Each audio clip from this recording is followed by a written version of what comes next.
Karena ketika pandemi kan commercial aviation-nya drop sangat dalam ya.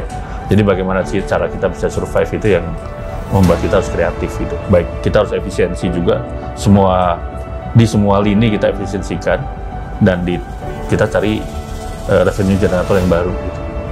Yang mudah buat kita untuk shifting, yang ilmunya itu sudah kita punya, bukan sesuatu yang harus kita buat start dari nol gitu.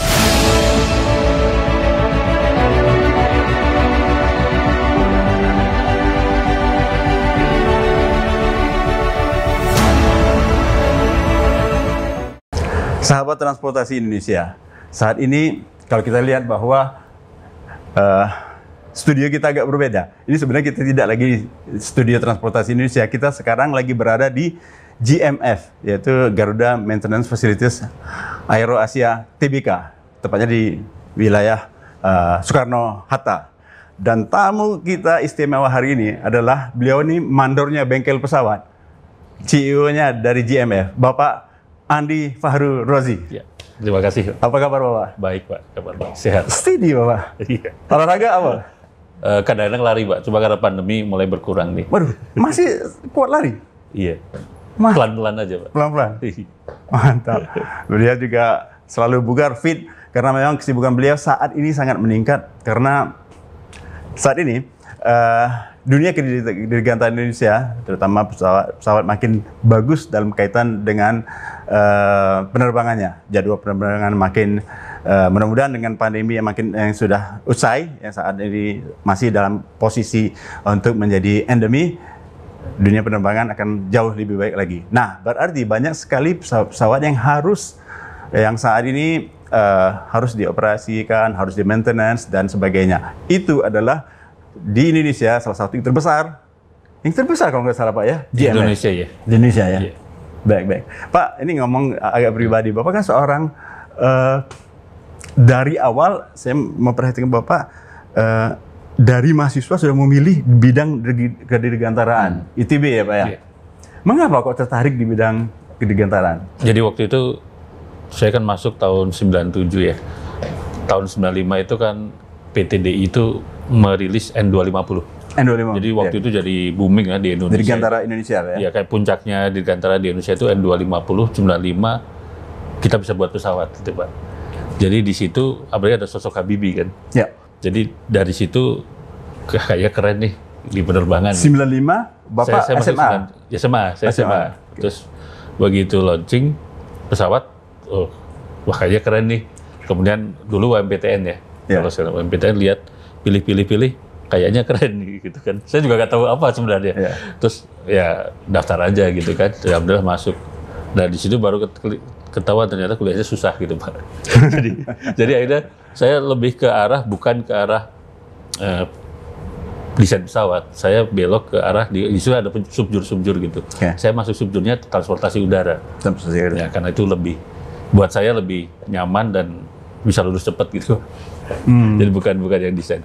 Tapi memang kondisi waktu itu juga mirip dengan sekarang ya. 97 kita euforia gitu bikin pesawat, tiba-tiba 98 krisis moneter, langsung decline semuanya hampir ya, dulu kan case di PTDI sampai seperti itu. Kemudian industri penerbangan juga hampir semuanya terpukul juga di tahun-tahun itu ya. Dan ketika saya lulus 2001, hampir nggak ada lowongan di penerbangan Pak.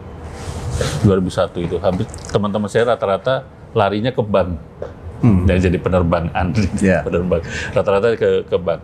Tapi karena saya waktu itu ada proyek ya dengan ada salah satu dosen menawarkan untuk jadi dosen saya di situ. Kemudian saya dapat beasiswa S2 melanjutkan di situ juga penerbangan juga.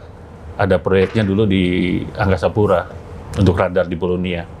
Jadi dari situ malah saya nggak pernah lepas dari penerbangan jadinya.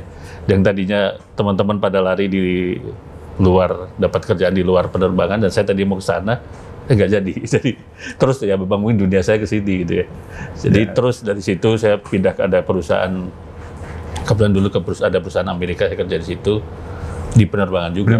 Yang habitatnya penerbangan. Ya ternyata dunia saya di sini gitu kan. Kemudian masuk GMF lah. Gitu. Makanya saya pikir, wah ini secara porsi ini biasanya dengan penerbang sebagai pilot gitu ya. Tapi itu bagian engineering, bagian mesinnya itu bagian sulitnya Pak. Engineering sebenarnya ya memang waktu itu kuliah di teknik undangan terkenal sulit ya, kalau terutama untuk desainnya ya. Iya, betul. Tapi ada selain desain ada structure dan segala macam. Oke, menarik Pak. Saya ingin saya tanyakan, yaitu bagaimana cara Bapak merintis karir menjadi orang nomor 1 di GMF ini dari awal masuk seperti Bapak tadi katakan sulit mencari pekerjaan, tapi justru kecemplung di tempat yang memang habitat Bapak. Iya, ya. Kalau saya rasa mungkin gini Pak. Saya itu selalu mengerjakan sesuatu, apapun yang saya kerjakan itu, ya saya kerjakan sungguh-sungguh dan ikhlas. Karena itu prinsip saya, apapun yang saya lakukan sekarang, itu suatu saat akan bermanfaat. Gitu. Prinsip moto hidup Bapak adalah apa yang dilakukan itu pasti akan bermanfaat. Dan mungkin sekarang atau nanti. nanti. Jadi dulu, ini cerita sedikit Pak ya. Ya. Atau kalau mau buku, dulu ada pidatonya Steve Jobs itu, ada kata connecting the dots. Jadi apa yang dipelajari Steve Jobs ketika dia mengembara ke India segala macam, ternyata ketika dia mendesain Apple itu bermanfaat gitu ya. Ini kalau saya tuh dulu, misalnya saya dulu belajar bagaimana, ada proyek lah dulu, saya belajar bagaimana mengdekode radar ATC itu Pak. Decoding radar, kemudian traffic controller. Ya, decoding radar untuk jadi data-data pesawat di layarnya ATC. Nah, suatu saat ketika ada perusahaan Amerika mau mendesain suatu software untuk membaca flight data recorder black box. Ketika saya pelajari ternyata, ya dulu pas saya belajar radar itu saya nggak tahu karena saya penerbangan belajar radar gitu ya. Setelah ada proyek saya harus belajar radar. Ya nggak tahu manfaatnya buat apa. Ternyata ketika saya ada proyek untuk membuat software membaca flight data recorder, decodingnya sama, mirip. Jadi ternyata yang saya pelajari di masa lalu, ternyata kepake gitu ya. Kemudian saya dulu pernah jadi konsultan tentang knowledge management. Nah, apa hubungannya dengan konsultan manajemen? Saya juga nggak ada hubungannya. Saya dulu proyeknya itu di salah satu perusahaan BUMN minyak dan gas lah di Kalimantan. Saya kerjain di situ. Ternyata sama. Ketika di GMF, salah satu karir pertama saya menjadi GM di knowledge management. Di knowledge management itu? Iya. Dan ya teruslah, mungkin sampai CEO ya, itu apapun yang saya lakukan, dari apapun tugas di GMF saya lakukan ya dengan sebaik-baiknya. Artinya ada yang di pengalaman dari company sebelumnya yang bisa diterapkan, yang menurut Bapak tiba-tiba ternyata ini bisa di-apply ya? Ternyata apa yang dulu saya pelajari, saya pernah lakukan, kejadian di sini gitu. Dan itu banyak lah, sampai saya jadi CEO ada beberapa hal yang dulu saya lakukan ini, sekarang manfaatnya ini gitu. Salah satu contoh misalnya seperti apa Pak? Dalam hal manajemen atau apa? Jadi dulu kalau ini dulu saya lebih banyak berkecimpung di bidang SDM Pak ya. Jadi saya rekrut orang, membuat pendidikan SDM, segala macam SDM. Nah ternyata ketika saya semakin tinggi ya, semakin jadi CEO juga ilmu itu bermanfaat gitu. Untuk saya tahu, jadi dari orang itu di-develop di GMF sampai karirnya gitu, jenjang karir. Kemudian ya jadi lebih paham aja. Menarik Pak, karena Bapak bicara tentang SDM. Apa arti karyawan bagi Bapak? Kalau kita itu karyawan itu merupakan aset yang paling berharga di kita ya. Karena kenapa? Ini karyawan yang produktif dan berkompeten terutama ya, pasti ya. Itu akan jadi aset karena pertama di industri ini kan semuanya harus ada jenjang licensing dan jenjang sertifikat yang tidak bisa ditawar karena itu regulasi kan. Baik dari Indonesia maupun regulasi global. Jadi untuk nyawanya MRO itu ada dua Pak, quality system dan orang. Tools equipment kita bisa sewa. Iya, betul. Tapi orang sama quality system itu kan core-nya kita gitu. Jadi orang ini memang benar-benar aset berharga untuk MRO karena kita tidak bisa berbisnis tanpa orang-orang yang tadi kompeten dan punya license. Itulah sebabnya saya lihat bahwa GMS bukan akhir ini dari waktu dahulu mendapatkan banyak percayaan dari airline asing karena standarisasi karyawannya memang sudah sesuai dengan standar internasional ya Pak ya? Iya, betul Pak. Karena kita kan punya approval itu dari FAA, pasti FAA otomatis semua registrasi Amerika boleh ke sini. Kemudian kita EASA. Dengan EASA, registrasi Eropa boleh dilawan di GMF. Kemudian negara-negara lain, pada umumnya kalau kita udah punya FAA dan EASA, mereka otomatis ikut memberikan approval. Itu kita punya sekitar 25 negara, approval dari 25 negara. Jadi saat ini di GMF ini bukan hanya bukan, Pak. Boleh diinformasikan Pak, yang diminta? Kita selama pandemi ini, customer terbesar kita malah wide body 747 kargo. Itu mayoritas mayoritas dari Eropa Timur dan Middle East, Pak. Middle East, Eropa Timur, kemudian ada juga Eropa Barat seperti KLM. Kemudian ada Islandia, dari Islandia ada. Itu paling banyak kita di masa pandemi. Kemudian di Hangar 4 itu kan narrow body. Itu regional. Dari Vietnam, Thailand, India, Asia ya, regional, dan beberapa lessors. Di wide body dan narrow body juga sudah di maintenance di sini ya kaitan? Iya semua. Kalau narrow body 737, A320 udah. Wide body kita Airbus 330, 747 dan 777. Baik. Iya. Dan bahkan jadi kan juga pesawat-pesawat yang berkaitan dengan pertahanan ya Pak ya? Pertahanan ada. Jadi kita diversifikasi kita mulai 2 tahun lalu lah kita coba diversifikasi ke maintenance proyek dari Kemhan atau dari Matra Udara terutama ya. Selama ini kita hanya bermain di rutin dari TNI AU seperti engine overhaul, komponen.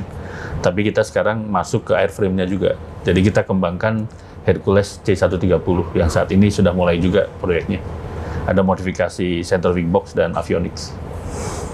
Mantap. Sebagai pengembangan bisnis bukan hanya di bidang kedirgantaraan, saya dengar juga bahwa GMF Garuda Maintenance Facilities juga berkaitan dengan di luar daripada kedirgantaraan. Bisa diceritakan, ya. Pak? Jadi gini, Pak. Itu salah satu diversifikasi kami. Ya. Kita punya knowledge ya, punya skill, punya experience di engine. Nah, engine pesawat itu turbin kan, sebenarnya turbin juga, turbin engine pesawat. Itu sebenarnya kan prinsipnya sama dengan turbin yang dipakai di oil and gas atau di listrik ya. Pembangkit listrik. Ya. Okay. Turbin generator juga sama, prinsipnya sama. Bahkan ada yang tipenya sama, yang dulunya kalau di pesawat itu horizontal, itu jadi vertikal gitu. Tapi tipenya tuh ada yang sama turbinnya persis. Sama, ada yang sama persis. Ada yang sama persis bahkan. Ada yang sama persis. Cuma bedanya tadi vertikal dan horizontal. Yeah. Itu yang akhirnya kita kembangkan juga skill kita. Oh ya, kita bisa terapkan ini di non aviasi, di industrial, baik itu di listrikan atau di oil and gas. Nah dari situ kita mulai 2 tahun lalu kita mulai lebih agresif lah. Dan tahun lalu itu pencapaian kita di 2021 yang paling besar, kita overhaul generatornya di PLTA Cirata. Ya, sangat besar itu di bawah. Nah, pembangkitan Jawa Bali, Pak ya? Iya.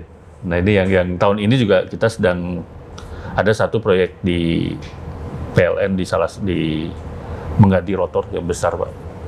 Ada, dan nanti tahun ini kita juga dapat beberapa kontrak di area situ. Ya ada peningkatan lah dari tahun lalu. Diversifikasinya, Pak. Bahkan justru pandemi ini yang membuat kita makin kreatif, Pak. Betul.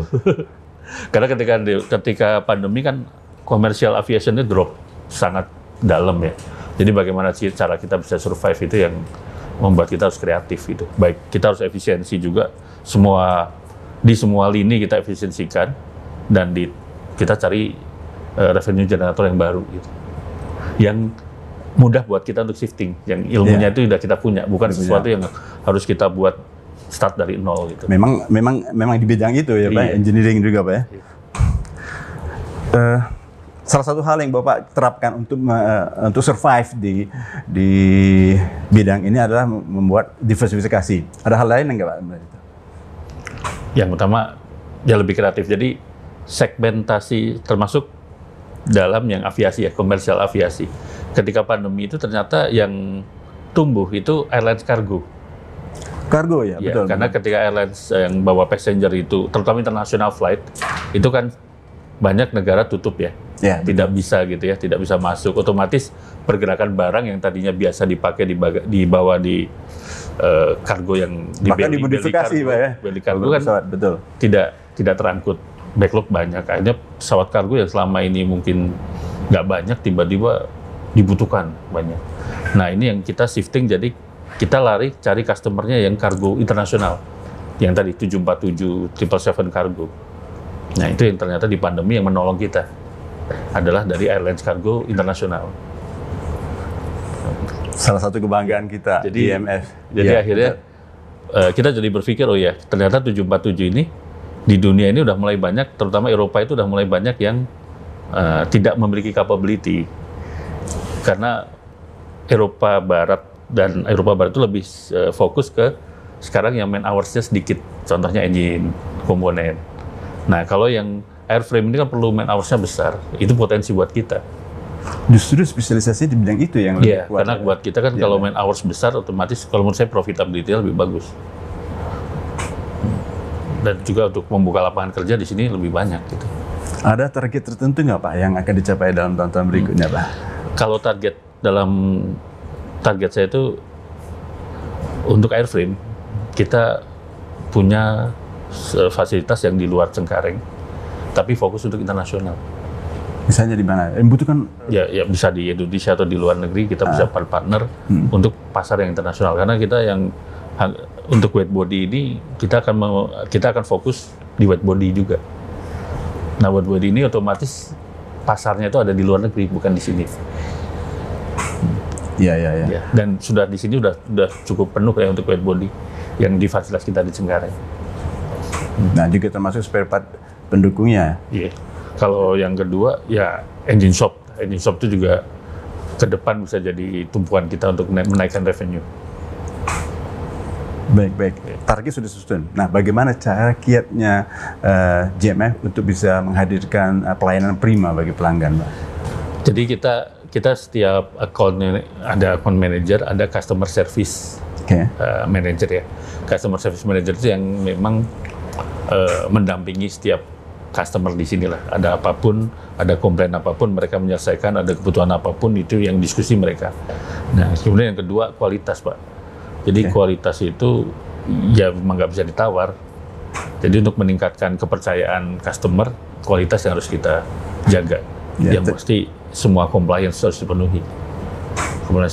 Kemudian kita lebih komunikasi dengan customer itu harus terjaga terus. Jadi setiap ada isu langsung kita selesaikan. Tidak ditunda-tunda, karena ditunda-tunda akhirnya akan jadi masalah juga. Betul. Jadi cara seperti itu, Pak, untuk menjaga kepercayaan customer. Ya, bahwa sudah jelaskan mengenai SDM, kemudian standarisasi pegawai, kemudian juga teknologi supportnya. Memang itu yang perlu dipertahankan untuk bisa memberikan pelayanan prima bagi pelanggan ya, Pak. Iya. Pak, adakah pengalaman menarik Pak dalam kaitan dengan maintenance ini? Menarik itu gini, Pak, maintenance itu kalau kita, karena GMF ini kan bukan hanya base, Pak. Kalau kita MRO yang hanya base, itu ya rush iya, cuma lebih ke project yang bisa di-manage, time frame-nya clear. Karena kita juga bertanggung jawab terhadap line operation-nya, terutama Garuda dan Citylink. Pengalamannya adalah kita hampir 24 jam, Pak, pantau operasional itu. Karena bisa tiba-tiba ada irregular ya. Namanya pesawat delay karena ada kerusakan teknis dan sebagainya, bisa kapanpun dan dimanapun gitu, dan jam berapapun. Apalagi sebelum pandemi ada flight tuh hampir 24 jam. Kalau sekarang kan mungkin jam 10-11 sudah mulai sepi. Nah itu kita harus standby terus, Pak. Standby dalam artian kalau ada sesuatu ya kita harus segera bisa cari solusi gitu. Atau meminimalisasi, kalau istilah kita meminimalisasi delay yang akan terjadi. Jadi pengalaman menariknya adalah bagaimana cara memberikan servis justru kepada para pelanggan. 24 jam justru ya. Bagaimana buat decision yang cepat gitu kan. Kemudian tapi tetap comply gitu kan. Ya seninya di situ, Pak. Cepat, tepat, tapi harus comply.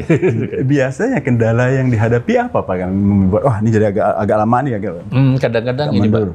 Memang yang ketika kejadian gitu yang paling penting koordinasi dan komunikasi itu harus jalan terus dan semua data kita miliki. Kalau data nggak lengkap, sulit kita ngambil keputusan. Atau koordinasi nggak lancar gitu ya. Jadi memang harus, ya kita punya di sini ada MCC yang 24 jam juga, ada OJDES, ada teman-teman di sini juga di level-level struktural juga banyak yang terlalu standby lah kalau di operasional. Jadi selama itu bisa komunikasi lancar, semua data ada, data-data itu termasuk data engineering segala macam lengkap ya. Lebih lancar. Kaitan dengan kalau orang awam itu kan, kita ke bengkel, ternyata spare part-nya belum ada. Apakah itu? Ya, itu terjadi juga. Apalagi di masa pandemi tadi, Pak.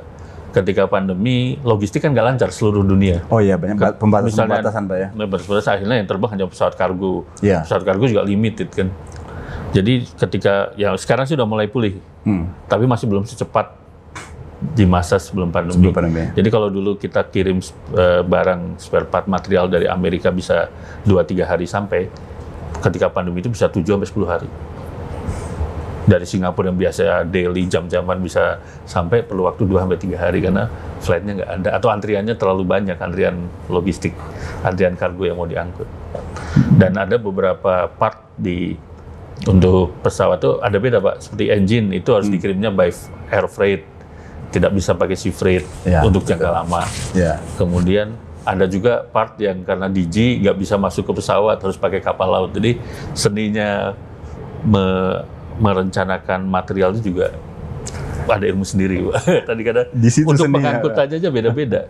Seperti contohnya cartridge nggak boleh naik ke pesawat, harus pakai kapal laut. Kan kita harus ngitung. Atau ngirim tire, lebih baik kan pakai kapal laut, lebih murah karena besar kan kalau pakai air freight kan. Tapi di sisi lain kita lagi perlu banget nih.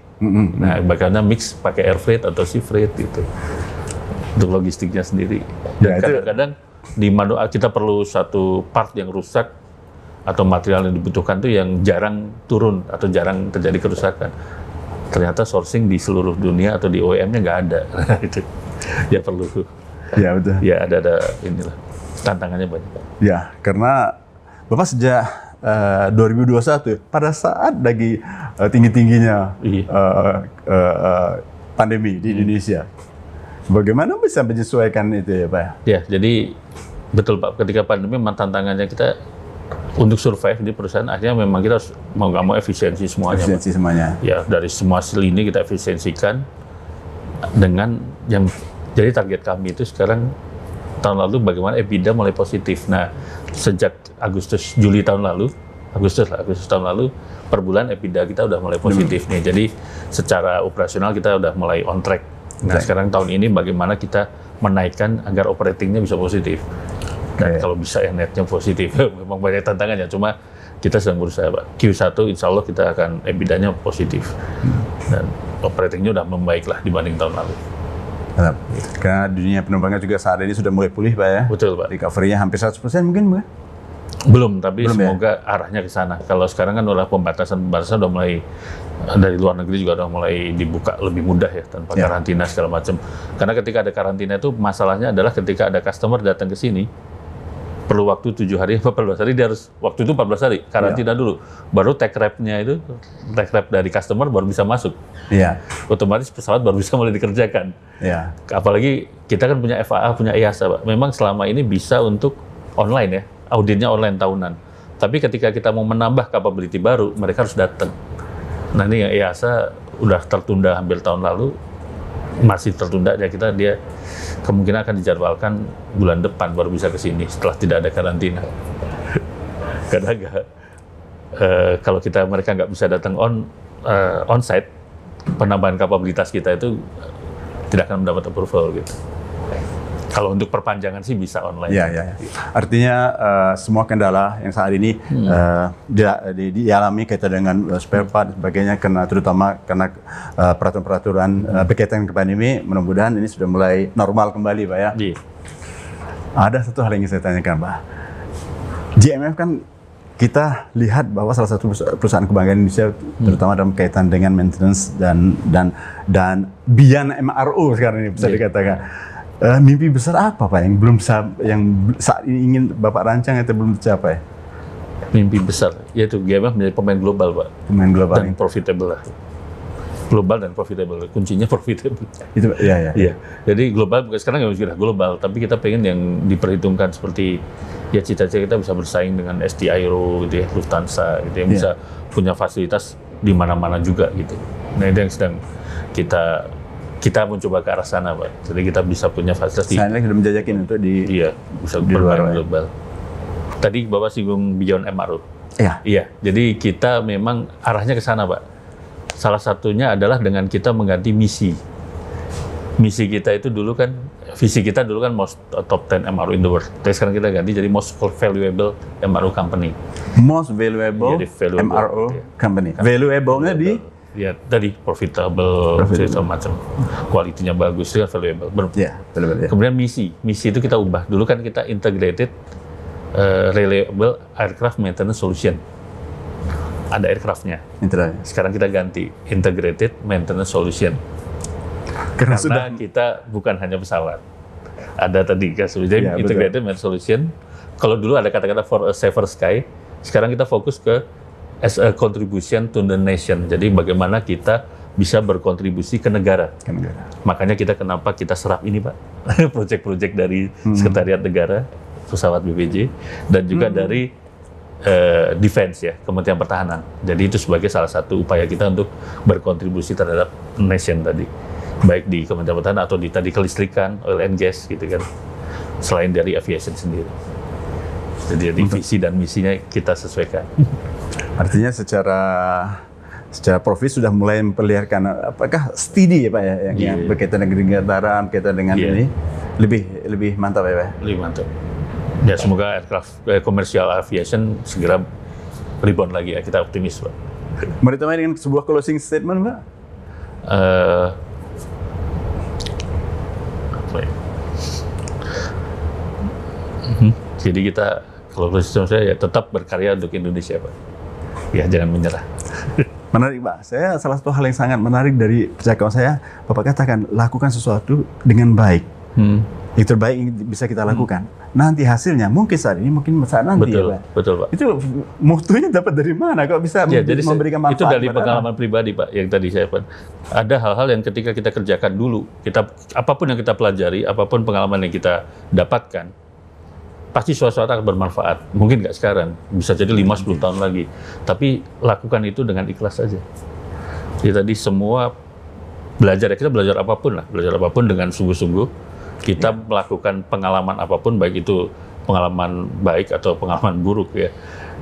Apapun kita lalui dengan ikhlas, suatu saat akan bermanfaat. Entah kapan, tapi akan bermanfaat, saya yakin itu. Jadi nggak ada di dunia ini yang sia-sia. Mantap, closing statement yang menarik. Harus kita terapkan semua. Artinya apapun kita ingin lakukan, lakukanlah. Hasilnya mungkin sekarang, mungkin nanti, mungkin anak kita yang mendapatkan hasil dari apa yang kita lakukan yang baik tadi. Terima kasih Pak, Bapak memberikan banyak panutan hidup buat kita. Sahabat transportasi, ini satu kesempatan yang luar biasa. Kita diberikan kesempatan untuk bicara langsung dengan Pak Andi Fahrul Razi yang memang darah beliau ini memang adalah kedirgantaraan. Sekarang beliau dipercaya sebagai CEO di GMF. Beberapa hal percakapan kita pasti akan banyak hal yang menarik bisa dipetik dari perjuangan hidup beliau, dari bagaimana GMF bisa mengglobal dan saat ini melewati berbagai krisis dan akan menjadi salah satu perusahaan yang terbaik. Kita doakan bersama salah satu perusahaan yang menjadi kebanggaan Indonesia. Salam transportasi. Terima kasih Bapak. Terima kasih Pak.